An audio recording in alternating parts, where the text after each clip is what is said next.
ओम नमः शिवाय। विश्व ज्योतिष केंद्र में आप सबका स्वागत है। पंडित सत्यनारायण शर्मा। आज मैं आपको द्वादश 12 भावों के विषय में बताने जा रहा हूँ। जो 12 भावों का जो फल किस किस भाव में कैसा कैसा फल रहता है, उस 12 भावों के फल का विचार किस प्रकार करेंगे वह मैं आपको बता रहा हूँ। मेरे इस वीडियो को आप अंत तक देखें, जिससे आपको तभी इस वीडियो को पूरा समझ पाएंगे और 12 भावों पर विचार करने में आपको बहुत ही सरल रहेगा और पढ़ने वाले जो विद्यार्थी हैं उनके लिए भी बहुत अच्छी वीडियो है। और व्यक्ति स्वयं भी अपने कुंडली को इस 12 भावों पर विचार करके फलादेश कर सकता है या समझ सकता है कि किस किस भाव पर अपन कैसा कैसा विचार करें। वो आप उस व्यक्ति के लिए भी बहुत ही फायदेमंद रहेगा।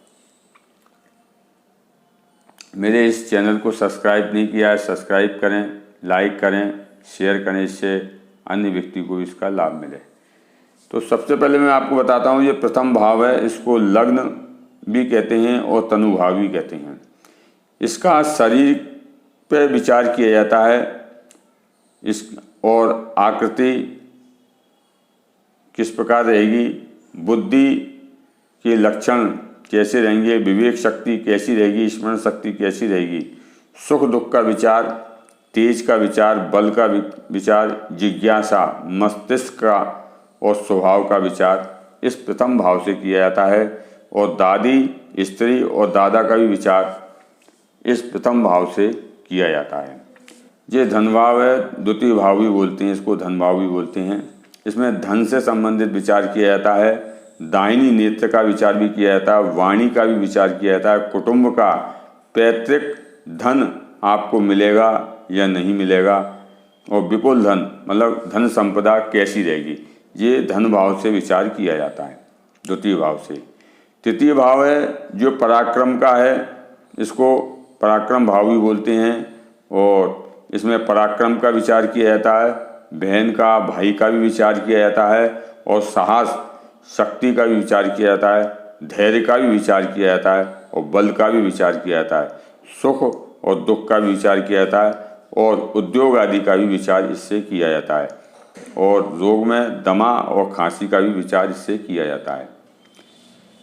इसी प्रकार चतुर्थ भाव से सुख का विचार, दुख का विचार और विद्या का विचार और माता का विचार किया जाता है। नव निर्माण, गृह सुख का भी विचार किया जाता है, मतलब नए घर का विचार, हमारा मकान आदि या भूमि आदि हमारे पास होगी या नहीं होगी, उसका विचार इस चतुर्थ भाव से किया जाता है। ऐश्वर्य का विचार, भौतिक सुख सुविधाओं का विचार, कीर्ति का विचार, वाहन आदि का सुख का विचार, राज्य का विचार, उपभोग का विचार, रहन सहन का विचार चतुर्थ भाव से किया जाता है। इसी प्रकार पंचम भाव से इसको संतान भाव भी बोलते हैं और बुद्धि का विचार पंचम भाव से किया जाता है। संतान का, सुख का, दुख का विचार, मतलब संतान से सुख मिलेगा या नहीं मिलेगा। दूसरा, हम किस देवता की आराधना करें जो हमको फलीभूत हो, और उसका विचार, पुण्य का विचार, सट्टा लॉटरी का विचार, गर्भधारण का विचार, जो गर्भधारण हमारा कैसा रहेगा, या जैसे गर्भपात होना या गर्भ में बच्चे को ख़त्म हो जाना, या गर्भ कैसा पुष्ट रहेगा, उसका विचार पंचम भाव से किया जाता है। छठे भाव से, षष्ठम भाव से रोग का विचार किया जाता है। रोग का, शत्रु का विचार किया जाता है। व्यसन मतलब नशादी जो होता है उसका विचार, चोट का विचार, धान का विचार, चोरी भय का विचार, हानि का विचार, काका मामा का विचार, कारागार जेल आदि का विचार, धोखा का विचार, रकम अवरोध का विचार, मतलब कोई को हमने रकम दे दी है, वो हमको मिलेगी या न मिलेगी, तो हमको आगे उधार पैसा देना चाहिए या नहीं देना चाहिए, उसका विचार आप इस छठे भाव से आप कर सकते हैं। नशा आदि का भी विचार छठे भाव से किया जाता है। अब सप्तम भाव से पत्नी का विचार, स्त्री सुख का विचार और स्त्री के रूप का विचार सप्तम भाव से किया जाता है। और किस प्रकार मतलब स्वभाव कैसा रहेगा, लाभ हानि का विचार, व्यापार का विचार, व्यवसाय का विचार, व्यभिचार का विचार कैसा रहेगा, व्यक्ति या हमारा पति या पत्नी का जो व्यभिचार है वो किस प्रकार रहेगा, विवाह आदि का विचार, गुप्त रोग का विचार, साझेदारी, साझेदारी मतलब पार्टनरी कैसी रहेगी, भतीजे का विचार, गुमा हुआ धन हमको मिलेगा या नहीं मिलेगा, मुकदमे आदि का विचार भी सप्तम भाव से किया जाता है। अष्टम भाव का विचार, आयुष का विचार, लॉटरी का विचार, जल यात्रा का विचार, चिंता का विचार, शत्रु का विचार, गुप्त रोग का विचार, विदेश यात्रा का विचार, व्यसन नशे आदि का विचार, संकट आदि का विचार अष्टम भाव से किया जाता है। इसी प्रकार नवम भाव से भाग्य का विचार, जल यात्रा का विचार, वायु यात्रा का विचार, धर्म का विचार, पाप पुण्य का विचार, विवेक का विचार, यंत्र मंत्र तंत्र का विचार, भाग्य का विकास का विचार, अधिकारी मान सम्मान का विचार, उच्च आदि शिक्षा का विचार भाग्य स्थान से किया जाता है 9वें भाव से। इसी प्रकार दसम भाव से व्यापार का, कर्म का और पिता का विचार किया जाता है। वृत्ति का विचार, वृत्ति से मतलब आय आदि का विचार, उच्च पद का विचार, हमको उच्च पद मिलेगा या नहीं मिलेगा, या हम पद आदि का लाभ हमको मिलेगा या नहीं मिलेगा, जीविका का विचार, यश का विचार, सत्ता का विचार, नौकरी का विचार, धंधे का विचार, राज मान्यता का विचार, मतलब राज्य आदि में हमारा मान सम्मान रहेगा या हमको मान्यता मिलेगी या नहीं मिलेगी।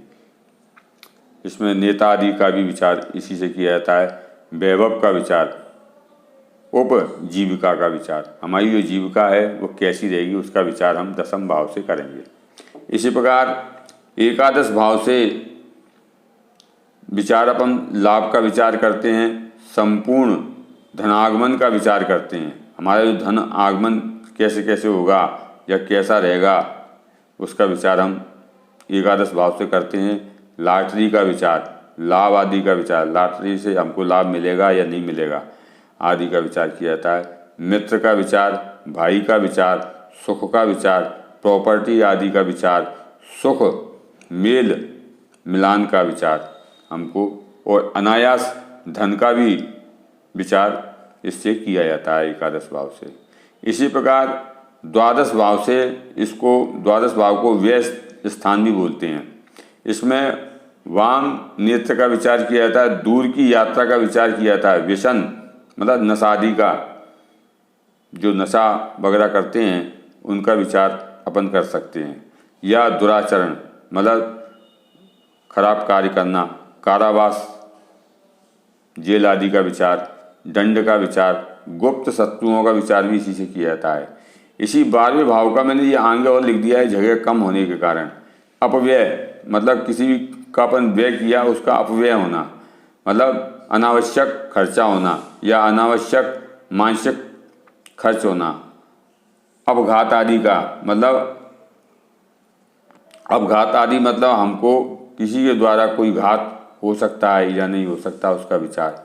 कलह आदि का विचार, शत्रुत्व का विचार और अपयश का विचार, द्रव्य और हानि का विचार हम द्वादश भाव से करते हैं, व्यय स्थान से करते हैं।